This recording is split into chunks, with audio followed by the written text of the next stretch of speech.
ఇప్పుడే country delight యాప్ని download చేసుకోండి. Download the country delight app now.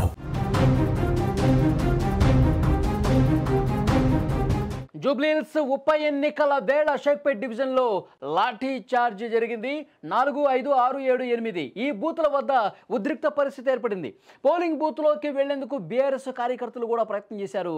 దీంతో కాంగ్రెస్ బీఆర్ఎస్ నేతల మధ్య స్వల్ప వాగ్వాదం కూడా జరిగిన పరిస్థితి విజువల్స్లో మీరు చూస్తున్నారు. అక్కడ ఒక్కసారిగా గొడవ స్టార్ట్ కావడంతో ఒక్కసారిగా బీఆర్ఎస్ కాంగ్రెస్ కార్యకర్తల మధ్య ఒక తోపులాట జరగడంతో ఘర్షణ పూరిత వాతావరణం కనపడటంతో పోలీసులు లాఠీ చార్జ్ చేసే పరిస్థితి కూడా ఏర్పడింది. చూశారు, మనం చాలా స్పష్టంగా చూస్తూ ఉన్నాం. పోలీసులు లాఠీలకు పని చెప్పాల్సినటువంటి పరిస్థితి ఏర్పడింది. ఎందుకంటే బాహాబాహికి దిగినటువంటి పరిస్థితి ఉంది. ఇక్కడ ఈ బూతుల్లో రిగ్గింగ్ చేసుకుంటా ఉన్నారని చెప్పి పరస్పరం ఆరోపణలు చేస్తున్నారు.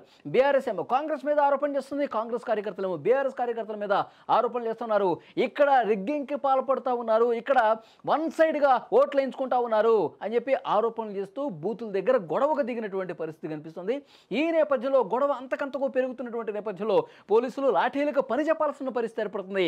సాయంత్రం సమయంలో ఉదయం నుంచి ప్రశాంతంగా జరిగినటువంటి ఈ పోలింగ్ అనేది సాయంత్రం ఒక్కసారిగా స్వల్ప ఘర్షణలకు ఏర్పడ్డ పరిస్థితి. కృష్ణనగర్లో కూడా ఘర్షణ వాతావరణం కనిపిస్తుంది. ఇరు వర్గాలను కూడా చెదరగొట్టిన పరిస్థితి. మాగంటి సునీత కృష్ణనగర్లో ధర్నా చేస్తున్నటువంటి పరిస్థితి కూడా ఉంది. పోలింగ్ బూత్ వద్ద మాగంటి సునీత ధర్నా చేస్తున్నటువంటి దృశ్యాలు కూడా మీరు స్క్రీన్ మీద చేస్తూ ఉన్నారు. చాలా పోలింగ్ బూత్లో కాంగ్రెస్ ఒక రౌడీలాగా బిహేవ్ చేస్తూ లోపలికి వచ్చి రిగ్గింగ్లకు పాల్పడుతూ ఉన్నారంటూ ఆమె ఆరోపణ చేస్తూ ఉంది. అక్కడ మీడియా ముఖంగా అక్కడ ఆమె రోడ్డు మీదే బైఠాయించి నిరసన తెలియజేస్తోంది మాగంటి సునీత. కాంగ్రెస్ పార్టీ ఇష్టానుసారంగా అధికారం తమ చేతుల్లో ఉందని కాబట్టి కొంతమందిని ఉసిగొల్పి కొంతమంది లోపలికి పంపించి వన్ సైడ్గా ఓటింగ్ చేసుకుంటా ఉన్నారని చెప్పి అనుమానం వ్యక్తం చేస్తూ పెద్ద ఎత్తున అక్కడ బీఆర్ఎస్ ఆందోళన చేస్తోంది. బీఆర్ఎస్ అభ్యర్థి మాగంటి సునీత రోడ్డు మీద బైఠాయించి ఆందోళన చేస్తున్నటువంటి దృశ్యాలు కూడా మీరు స్క్రీన్ మీద చూస్తూ ఉన్నారు. ఇష్టానుసారంగా రిగ్గింగ్ చేసుకుంటా ఉన్నారంటూ ఆరోపణలు చేస్తూ చాలా చోట్ల కూడా కొన్ని పోలింగ్ బూత్లో సాయంత్రం 4 తర్వాత ఇంకా 1-2 గంటల్లో పోలింగ్ ముగిసిపోతుంది అనుకున్నటువంటి సమయంలో ఒక్కసారిగా వాతావరణం వేడెక్కినటువంటి పరిస్థితి కనిపిస్తుంది. చాలా పోలింగ్ బూతుల్లో ఘర్షణపూరితమైనటువంటి వాతావరణం కనిపిస్తుంది.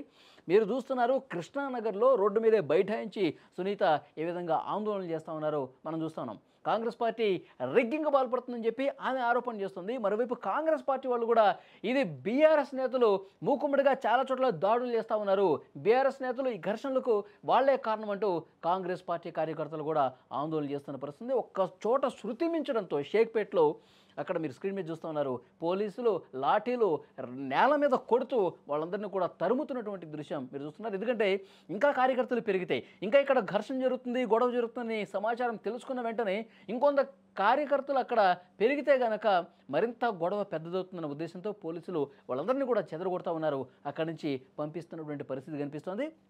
ఉదయం నుంచి పోలింగ్ కొంత మందగుడిగా కొంత ప్రశాంతంగా జరుగుతున్నప్పటికీ ఈవినింగ్ అయ్యేసరికి ఇలాంటి ఘర్షణ వాతావరణం కనిపించింది.